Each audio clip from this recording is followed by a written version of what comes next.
ஜிஹெச்சில் கொடுக்குற ப்ரெக்னென்சி கிட்டில் என்னெல்லாம் இருக்குது அப்படின்னு பார்த்துடலாமா. எனக்கு 3 மந்த்ஸ் முடிஞ்சு 4th மந்த் ஸ்டார்டிங்கில் இந்த ஒரு கிட்டு கொடுத்துருந்தாங்க. பாப்பாவுக்கு என்னமோ ஒரே ஒரு கிட்டு தான் கொடுத்தாங்க. பாப்பா கன்சீவாக இருக்கப்போ மொத்தமே ஒரு கிட்டு தான் கொடுத்துருந்தாங்க. ஆனால் இப்போது என்ன அப்படின்னா 4th மந்த் ஒரு மந்த் விட்டுட்டு அடுத்து 6th மந்த் அப்படி 1 மந்த் கேப் விட்டு கொடுக்குறாங்களாம். இதில் என்னென்ன இருந்துச்சு அப்படின்னா ஒரு டவலு, டேட்ஸ் பாக்ஸ் 2 இருந்துச்சு, ஒரு டீ கப்பு, அதுக்கப்புறம் அதுக்குள்ளே மாத்திரை இருந்துச்சு. அது வந்து டிவார்மிங் டேப்லெட் தான், அது போட வேணாம் அப்படின்னு சொல்லிட்டாங்க. அப்புறம் ஆவின் நெய் ஒரு டப்பா இருந்துச்சு, நல்ல பெரிய டப்பாவாகவே இருந்துச்சு, வீட்டில் பார்க்க சின்னதாக தெரியுது. அதுக்கப்புறம் ஜிங்க் டானிக் இருந்துச்சு. ஆனால் இதை பல்லில் படாமல் குடிக்கணும், பல்லில் பட்டுச்சுன்னா கரையாயிரும் அப்படின்னு சொன்னாங்க.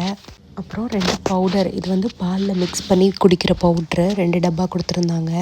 மதர் சாலிக்ஸ் அது மாதிரி இது ஒரு பவுடர் பாலில் மிக்ஸ் பண்ணி குடிக்கிறதுக்கு. அப்புறம் டேட்ஸ் வந்து பாப்பா கொடுக்குறப்ப அந்த டப்பா ஃபுல்லாக டேட்ஸ் இருந்துச்சு. இப்போ என்னமோ உள்ளே ஒரு குட்டியாக பேக்கெட் போட்டு அதுக்குள்ளே டேட்ஸ் இருக்க மாதிரி அப்படி கொடுத்துருந்தாங்க. இந்த வட்டம் கொடுத்த கிட்டில் குவான்டிட்டி கொஞ்சம் கம்மியாக இருக்க மாதிரி தான் இருந்துச்சு டேட்ஸு.